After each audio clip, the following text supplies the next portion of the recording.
Praise the lord, hallelujah.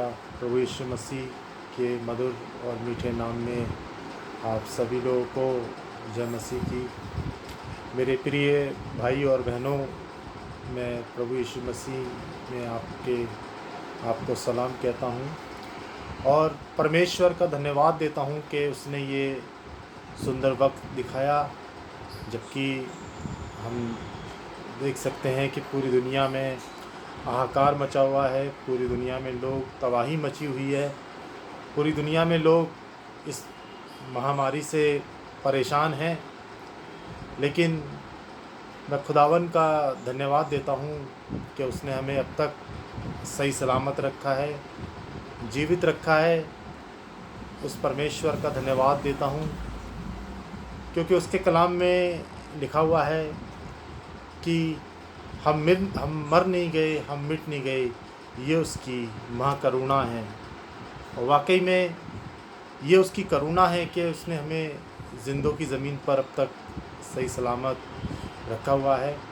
और मैं परमेश्वर का धन्यवाद देता हूँ और इस समय के लिए कि जो परमेश्वर के वसीले से मैं देखने पाया हूँ और परमेश्वर के वचन से मैं आज आपको आपकी बढ़ोतरी के लिए, आपको इनकरेजमेंट करने के लिए एक बात आपके दरमियान लाया हूँ। और मैं बीते दिनों खुदा के कलाम को पढ़ रहा था। खुदावन के कलाम को जब मैं स्टडी कर रहा था तो परमेश्वर के वचन से मैंने एक बात सीखी और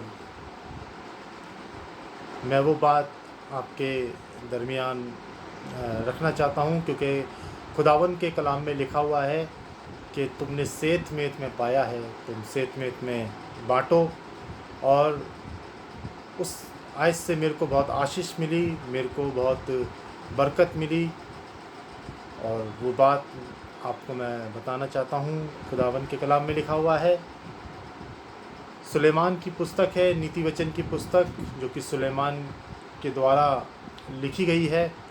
और उसके तीसरे अध्याय के 33वें पद के अंदर एक बात लिखी हुई है कि दुष्ट के घर पे यहोवा का शाप और धर्मी के वास स्थान पर खुदा की आशीष होती है। और आज हम जो कि आशीष के बारे में बात करेंगे और शाप के बारे में मैं आपको नहीं बताऊंगा, और कि कैसे दुष्ट के घर पे यहोवा का शाप होता है और धर्मी के वास स्थान पर खुदा की आशीष होती है।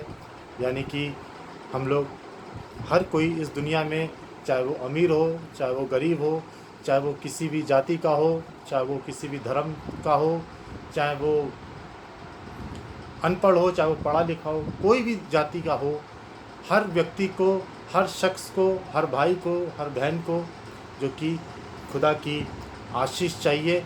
और हर कोई चाहता है कि मेरे घर पर खुदा की आशीष आए, मेरे बच्चों के जीवन में खुदा की आशीष आए, मेरे घराने पर खुदा की आशीष आए, मेरे अन्न जल पर खुदा की आशीष आए, मेरे बिजनेस पर खुदा की आशीष आए, मेरे घर के हर एक कोने कोने में खुदा की आशीष दिखे।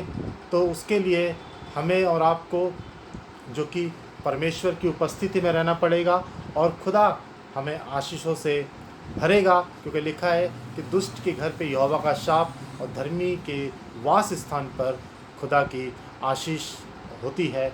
और अगर आप आशीष पाना चाहते हैं तो हमें और आपको परमेश्वर से एक अच्छा रिलेशन, एक अच्छा संबंध कायम करना पड़ेगा। बाइबल में लिखा हुआ है, खुदावन के कलाम में लिखा हुआ है कि उस स्त्री के बारे में लिखा हुआ है जिसके पास एक मटके में थोड़ा सा आटा और कुप्पी में थोड़ा सा जो कि तेल था। और हम सब जानते हैं कि 7 वर्ष जो कि अकाल के हो चुके थे। और लिखा हुआ है खुदावन के कलाम में कि एक शख्स था जिसका नाम था एलिया था, और वो सारपत की विवाह के पास गया। उसने पूछा तेरे घर में खाने को क्या है, तो उसने कहा कि मेरे पास खुदा के खादिम सिर्फ मटके में थोड़ा सा आटा है और कुप्पी में जरा सा तेल है, मैं खाऊंगी, मेरा बेटा खाएगा, इसके बाद हम दोनों मर जाएंगे।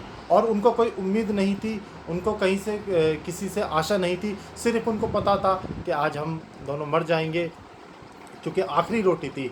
लेकिन मैं आपको बताना चाहता हूँ कि खुदा की आशीष ऐसी उसके ऊपर बरसी। लिखा हुआ है खुदावन के कलाम में कि 3.5 साल तक ना तो उसके घर का आटा ख़त्म हुआ, ना उसकी कुप्पी का तेल ख़त्म हुआ। और कलाम में लिखा हुआ है कि उसने भी खाया और उसके सारे घराने ने जो कि उसमें से उस खाने को खाया। बाइबल में ऐसा नहीं लिखा हुआ कि उसके पास बहुत सारे मटके आ गए थे, या उसके पास बहुत सारा आटा आ गया था, या बहुत सारा उसके पास जो कि उसके पास कुप्पियों के कनस्तर आ गए थे। लेकिन लिखा हुआ है कि कुप्पी भी वही थी और उसके पास मटका भी छोटा सा ही था और उसके पास आटा भी थोड़ा सा ही था, लेकिन उसका आटा ख़त्म नहीं होता था, उसका तेल ख़त्म नहीं होता था। ये थी खुदा की आशीष। बाइबल में लिखा हुआ है कि कलाम में लिखा हुआ है, खुदावन के वचन में लिखा हुआ है कि वो परमेश्वर अपने लोगों को जो कि इफ़रात से आशीष देने वाला परमेश्वर है। उसके राज्य में आशीषों की घटी नहीं होती, उसके राज्य में आशीषों की कमी नहीं होती, उसके राज्य में आशीषों की बढ़ोतरी होती है। खुदावन के कलाम में लिखा हुआ है कि जब यीशु मसीह जो कि एक जंगल में थे, और लिखा हुआ है कि जब 5,000 लोग थे वहाँ पर, और लिखा हुआ है कि उसके चेलों ने यीशु मसीह से कहा कि तू इस भीड़ को विदा कर दे, क्योंकि रात हुई जाती है, अब हमारे पास खाने को भी नहीं है, हम इनको कहाँ से खिलाएंगे। लेकिन बाइबल बताती है कि उसी यीशु मसीह ने 5 रोटी से और 2 मछली से 5,000 लोगों को जो कि खाना खिलाया। और बाइबल बताती है कि जो काम इंसान नहीं कर सकता, वो काम परमेश्वर कर सकता है। बाइबल में लिखा हुआ है कि जब मैं काम करने पे आऊँ तो मुझे कौन रोक सकता है। मैं आपको बताना चाहता हूँ कि जब परमेश्वर अपना काम करने पर आता है, जब खुदा अपना काम करने पर आता है, तो उसे कोई नहीं रोक सकता। उसके काम अद्भुत रीति से होते हैं, उसकी योजनाएं अद्भुत रीति से होती है। बाइबल में लिखा हुआ है कि मैंने अपने लोगों के लिए वो आशीषें रखी हैं जो ना तो उनकी आंखों ने देखी, जो ना कि उनके कानों ने सुनी, जो ना ही कभी उनके दिमाग पर आई हैं। खुदा अपने लोगों को ऐसी आशीषें देना चाहता है। बाइबल के अंदर लिखा हुआ है, खुदावन के कलाम में लिखा हुआ है, परमेश्वर के वचन में के लिखा हुआ है कि एक शख्स था, और खुदावन के कलाम में लिखा हुआ है कि उसकी उम्र जो कि 100 साल की थी, और उसकी औरत की उम्र 90 साल की हो गई थी। और लिखा हुआ है कि उसके पास धन था, उसके पास घर था, उसके पास जो कि जीव जंतु जानवर थे। लिखा हुआ है कि राजाओं के ख़ानदान से ताल्लुक़ रखता था, लेकिन उसके बावजूद भी उसके जीवन में आशीष नहीं थी। आशीष मीन्स उसके जीवन में उसके पास अपनी कोई औलाद नहीं थी। लेकिन परमेश्वर के वचन में लिखा हुआ है, आप जानते होंगे कि मैं किसकी बात कर रहा हूँ, मैं इब्राहिम की बात कर रहा हूँ।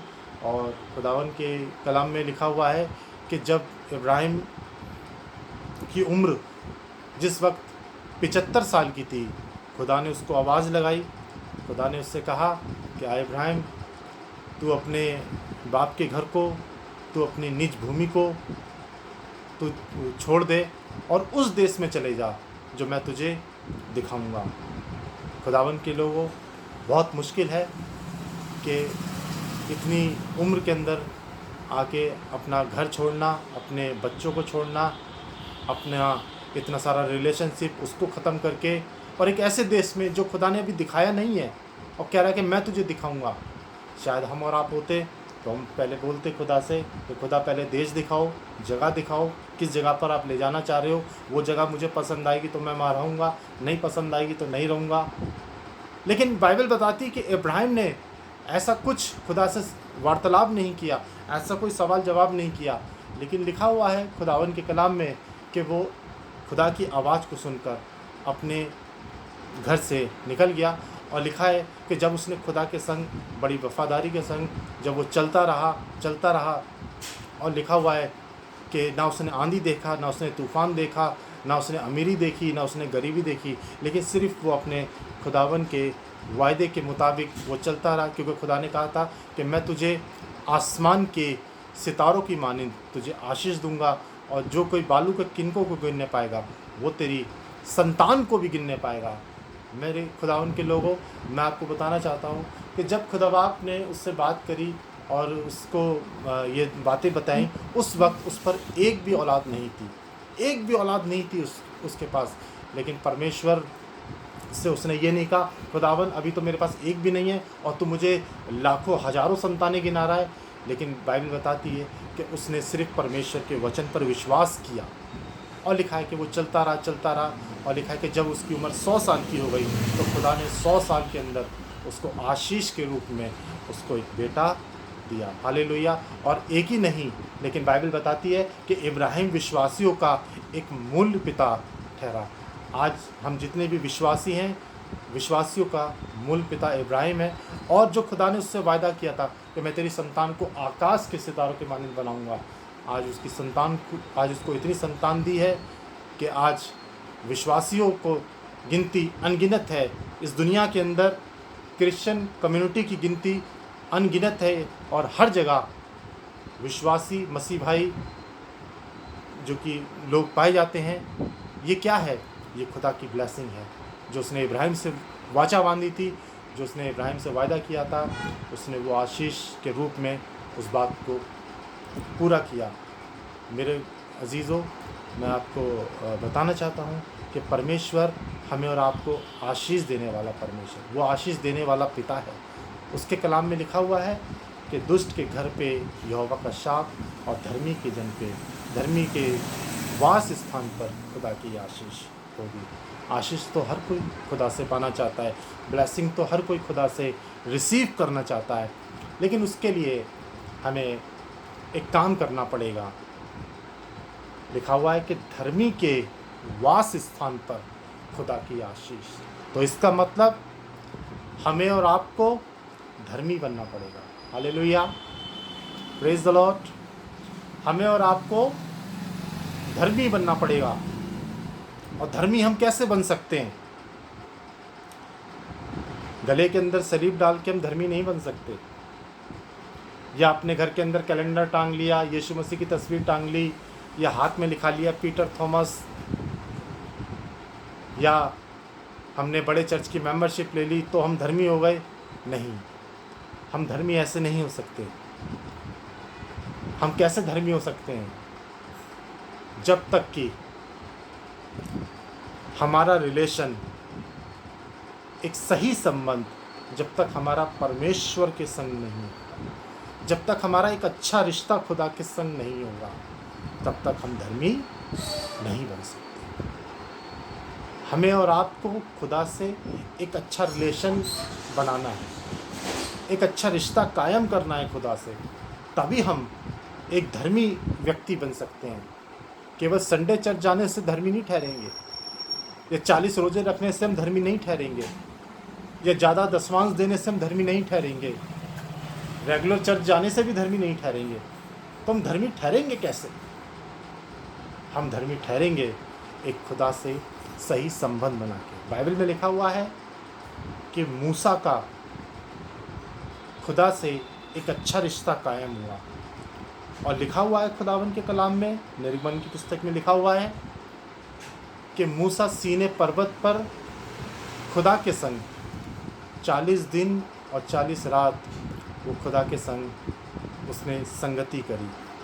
और लिखा है कि जब वो 40 दिन 40 रात खुदा के संग उसने संगति करी, तो कलाम में लिखा हुआ है कि उसके चेहरे से किरणें निकलने लगी, उसके चेहरे से तेज झलकने लगा, और मूसा को जो बोलने में हकला था, जो एक कदम खुदा के लोगों के संग चल नहीं सकता था, खुदा ने उसे बोलने की ताकत दी, उसको उसके मुंह में अपने वचनों को डाला। जबकि वो कह रहा था, खुदावन मैं तो हकलाऊँ, मैं तेरे लोगों को कैसे समझा पाऊँगा, मैं तेरे लोगों को तेरी बातें कैसे बता पाऊँगा। जबकि वो मूसा डर रहा था खुदा के लोगों को पास जाने से। लेकिन खुदा ने कहा, मूसा तू डर मत, तेरी ज़बान का ज़िम्मा मैं उठाता हूँ। आपको पता है कि जब मूसा का रिलेशन खुदा से अच्छा हो गया तो खुदा ने उसका ज़िम्मा उठा लिया। मेरे अजीज़ों, अगर आज आप किसी भी जगह में कमज़ोर हैं, शायद आपको दुआ करनी नहीं आती, शायद आपको प्रचार करना नहीं आता, शायद आज आपको गीत गाना नहीं आता, शायद आज आपको प्रेजेंट वर्शिप करानी नहीं आती, शायद आज आपको बाइबल स्टडी में आपको दिक्कत होती है, शायद आपको विज़िट करनी नहीं आती, शायद आपको गवाही देने में हिचकिचाहट होती है। मैं आपको बताना चाहता हूँ, खुदावन आपकी हर एक चीज़ का वो ज़िम्मा उठाएगा, बशर्ते कंडीशन एक है कि हमें धर्मी बनना है और उस खुदावन के संग एक सही संबंध को कायम करना है। कैसा वाला संबंध कायम करना है? बाइबल में लिखा हुआ है, कलाम में लिखा हुआ है। मुझे यीशु मसीह की एक बात बहुत अच्छी लगती है। कलाम में लिखा है कि जब तुम बुरे होकर अपने बच्चों को अच्छी वस्तुएं देना जानते हो। आप देखिए, हम अपने बच्चों को कभी भी ख़राब वस्तु नहीं देते। हम अपने बच्चे को अच्छी से अच्छी वस्तुएं, अगर हमारा बच्चा 700 रुपये की फ़्रॉक मांगता है तो हम उसको 1400 रुपये की अच्छी से अच्छी फ़्रॉक दिलाते हैं। अगर हमारा बच्चा हमसे कोई सस्ती से सस्ती कोई चीज़ पे हाथ धरता है तो हम उसको महंगी से महंगी प्रोवाइड दिलाने की सोचते हैं कि दी बेस्ट अपने बच्चों को हम अच्छी से अच्छी चीज़ें हम दिला सकें। तो जब हम बुरे होकर अपने बच्चों को अच्छी वस्तुएं देना जानते हैं तो सोचिए, वो तो हमारा आत्मिक पिता है, वो हमारा आसमानी बाप है, तो वो हमें अच्छी से अच्छी चीज़ें क्यों करना देगा। कलाम में लिखा है, आकाश के पक्षियों को देखो, जो ना बोते हैं ना काटते हैं, मैं फिर भी उनको खिलाता हूँ। खुदावन के लोगों, तो वो हमें और आपको क्यों करना खिलाए? बशर्ते डिपेंड ऑन कंडीशंस। खुदा ने कहीं पर भी अगर किसी को आशीष दी है तो सबसे पहले एक कंडीशन रखी है। जब तक कि हम उसकी कंडीशंस को फॉलो नहीं करेंगे, जब तक कि हम उसकी शर्तों को पूरा नहीं करेंगे, खुदा हमें कभी आशीष नहीं दे सकता। आप चाहे कितने ही बड़े चर्च में चले जाएं, आप चाहे अमेरिका चले जाएं, आप दुनिया के किसी भी कोने में चले जाएं, आपको खुदा की कंडीशंस फॉलो करनी ही पड़ेगी और तभी खुदा हमें आशीष देता है। खुदावन के कलाम में लिखा हुआ है, एक शख्स था जिसका नाम था, बहुत मशहूर कहानी है इसकी, हम सब ने सुनी होगी। लिखा हुआ है, इसका नाम था जक्कई। हालेलुया, जक्कई नाम था इसका। लूका रचित सुसमाचार 19वां अध्याय 1 से 9 पद में इसका जिक्र पाया जाता है। कलाम में लिखा हुआ है कि चुंगी लेने वालों का सरदार था जक्कई, और लिखा हुआ है खुदावन के कलाम में बहुत छोटे कद का आदमी था, नाटे कद का आदमी था, और लिखा हुआ है कि इसके घर में किसी भी चीज़ की कमी नहीं थी। सरदार था चुंगी लेने वाला का, लेकिन इसने यीशु मसीह का नाम सुना था। इसने सुना था कि यीशु मसीह अंधों को आंखें देता है, बहरों को सुनने की ताकत देता है, गूंगों को बोलने की ताकत देता है, लंगड़ों को चलने की कुव्वत देता है। तो इसने सुना कि जब इतने सारे लोगों को यीशु मसीह उद्धार दे सकता है, छुटकारा दे सकता है, तो मुझे भी यीशु मसीह उद्धार दे सकता है। खुदावन के कलाम में लिखा हुआ है कि जब जक्कई ने यीशु मसीह के बारे में सुना कि आज यीशु मसीह यहाँ से गुज़रने वाले हैं, तो कलाम में लिखा हुआ है कि ये यीशु मसीह को देखने के लिए गूलर के पेड़ पर चढ़ गया। और मेरे अजीज़ों, आपको पता है कि पेड़ पर चढ़ना इतना आसान नहीं होता। सोचिए, कई बार जब वो पेड़ पर चढ़ रहा होगा तो कई बार हो सकता है कि वो पेड़ से स्लिप भी हो गया होगा। और लिखा हुआ है कि गूलर के पेड़ पर चढ़ गया। गूलर के पेड़ की जो टहनियाँ होती हैं बहुत सख्त होती हैं, बहुत नाजुक होती हैं, शायद वो उस पे से गिर भी सकता था, लेकिन उसने अपनी इस चीज़ की भी परवाह नहीं करी। और कलाम में लिखा हुआ है कि ऐसा नहीं लिखा कि इसको पता था कि यीशु मसीह 2 घंटे बाद आएंगे, 4 घंटे बाद आएंगे, या 6 घंटे बाद आएंगे, या 1 घंटे बाद आएंगे। ऐसा कोई टाइम भी नियुक्त नहीं था, लेकिन लिखा हुआ है कि गूलर पर पेड़ के ऊपर चढ़ गया और वहाँ पर बैठकर यीशु मसीह का इंतज़ार करने लगा। अब सोचिए, हो सकता है कब आए हूँ यीशु मसीह, हो सकता है कि ये सुबह से चढ़ा हुआ हो और रात हो गई हो, शायद तब आए हूँ या शाम को आए हूँ। लेकिन बेचारा ये बैठा बैठा यीशु मसीह का इंतज़ार करता रहा कि आज यीशु मसीह आए। और कलाम में लिखा है कि जब यीशु मसीह आए और यीशु मसीह ने अपनी आंखों को ऊपर किया तो जक्कई से कहा, अरे जक्कई तू झट नीचे उतरा, क्योंकि आज मुझे तेरे घर में जाना उचित है। और कलाम में लिखा हुआ है कि जब यीशु मसीह वहाँ पर आए तो वो जक्कई के घर में गए, और लिखा हुआ है कि जक्कई के घर में जब गए तो जक्कई ने यीशु मसीह से एक अपना अच्छा रिलेशन कायम किया। आपको पता है, जक्कई ने कहा, हाय खुदावन, मैं अपनी आधी संपत्ति कंगालों को देता हूँ, और अगर किसी का नाहक लिया है तो मैं उसे चौगुना फेंकता हूँ। यीशु मसीह को इसकी ये बात बहुत पसंद आई, और लिखा हुआ है यीशु मसीह ने कहा, हे जक्कई, आज इस घर के अंदर उद्धार आया है। हालेलुया, आज इस घर के अंदर उद्धार आया है। क्यों उद्धार आया है? ऐसा भाई क्या कर दिया है जक्कई ने? लेकिन लिखा हुआ है कि जक्कई ने एक अच्छा रिलेशन कायम किया, अपनी गलत आदतों को छोड़ दिया, और वो खुदा के मुताबिक अपने जीवन को बिताना उसने शुरू कर दिया। मेरे अजीज़ों, मैं आपको बताना चाहता हूँ, उस दिन जक्कई के घर में ही नहीं, लेकिन उस दिन जक्कई के घर के अंदर बुज़ुर्ग भी हों, जवान भी हों, बच्चे भी हों, माता भी हों, बहनें भी हों, उनको भी उस दिन उद्धार मिला। केवल एक जन के मन फिराने से, एक जन का रिलेशन खुदा से अच्छा हो गया तो उसने सबको उद्धार दिया। क्योंकि कलाम में लिखा हुआ है कि यदि घर का एक जना विश्वास करेगा तो उसका सारा घराना उद्धार पाएगा। खुदावन के लोगों, बाइबल में लिखा हुआ है कि वो परमेश्वर सब कुछ कर सकता है। हालेलुया। एक लास्ट एग्ज़ाम्पल है, मैं उसको बता के ख़त्म करूँगा खुदावन के कलाम को। और परमेश्वर के वचन में लिखा हुआ है खुदावन के कलाम में, लूका रचित सुसमाचार उसका 7वां अध्याय उसके 37वें पद में एक बात बहुत अच्छी लिखी हुई है। लिखा हुआ है कि एक दिन शमौन कोढ़ी ने अपने घर के अंदर यीशु मसीह को खाने पे इनवाइट किया।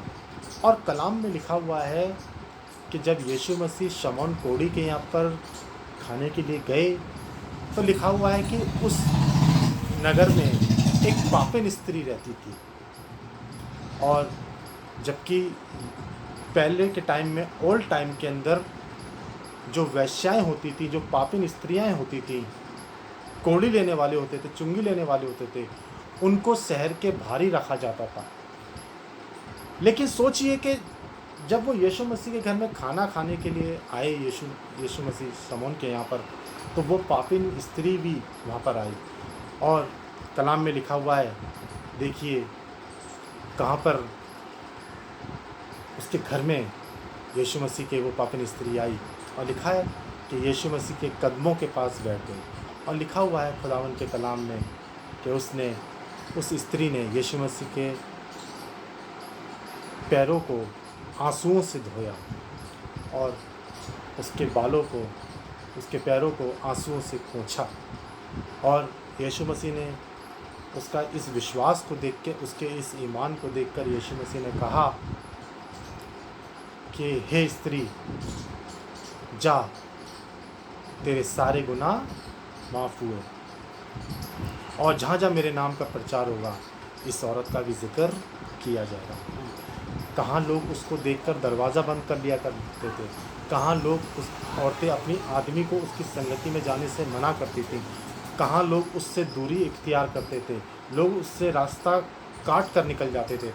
लेकिन आज उसको खुदा ने इतनी इज़्ज़त दी है, खुदा ने उसके नाम को इतना फ्लोरिश किया, और कहा कि जहाँ जहाँ मेरे नाम का प्रचार होगा, इस स्त्री का भी जिक्र किया जाएगा। क्यों? ऐसा क्या किया उस स्त्री ने?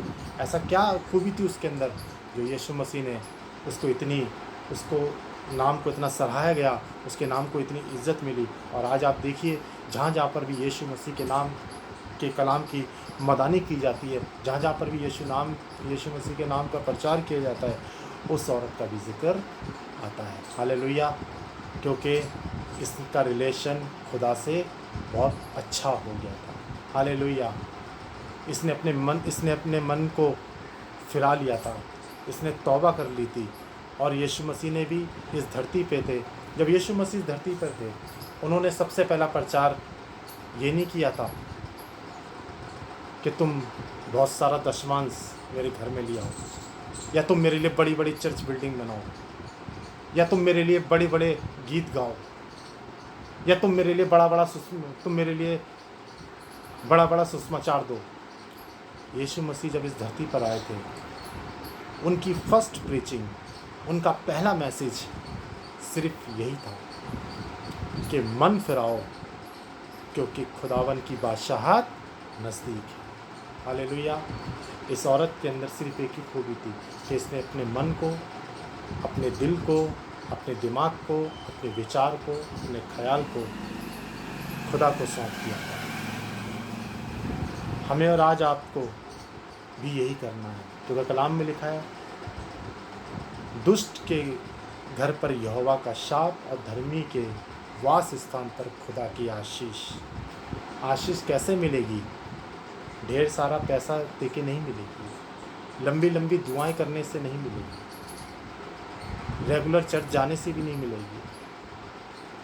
लेकिन आशीष हमें, जब तक हमारा रिलेशन खुदा से एक अच्छा रिलेशन, एक अच्छा संबंध नहीं होगा, तब तक हमें खुदा की आशीष नहीं मिलेगी। कलाम में लिखा हुआ है, उस डाकू ने यीशु मसीह से कहा, आए खुदावन, जब तू अपनी बादशाह में आए तो मेरा ख्याल रख। यीशु मसीह ने कहा, आज ही तू मेरे संग मेरी बादशाह में होगा, आज ही तू मेरे संग स्वर्गलोक में होगा।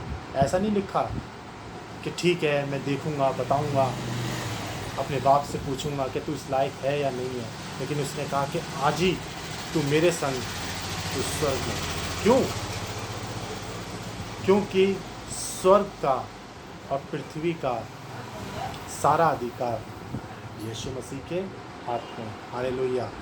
अगर यीशु मसीह चाहे, वो अपनी मर्जी से जिस किसी को उठा के वो नरक में फेंक सकता है, जिस किसी को उठा के वो स्वर्ग में फेंक सकता है, क्योंकि सारा अधिकार आसमान का और ज़मीन का कुल इख्तियार यीशु मसीह के हाथ में। तो ज़रूरी है आज हमें और आपको, हो सकता है हमारा रिलेशन हमारे दोस्तों से बहुत अच्छा हो, हमारे घर वालों से रिलेशन हमारा बहुत अच्छा हो जहाँ पर हम जॉब करते हैं हमारे बॉस से हमारा रिलेशन अच्छा हो सकता है हमारे पड़ोसियों से हमारा रिलेशन बहुत अच्छा हो, लेकिन अगर हमारा रिलेशन खुदा से अच्छा नहीं है तो सब कुछ बेकार है, सब व्यर्थ है। आदम और हब्बा का जब तक खुदा के संग रिलेशन अच्छा रहा, तब तक खुदा उनसे रोज़ मिलता था, आके रोज़ उनसे मुलाकात करता था, रोज़ उनकी सूदी लेता था। लेकिन जिस दिन उनका रिलेशन खुदा से बिगड़ गया, खुदा ने उससे दूरी इख्तियार कर ली।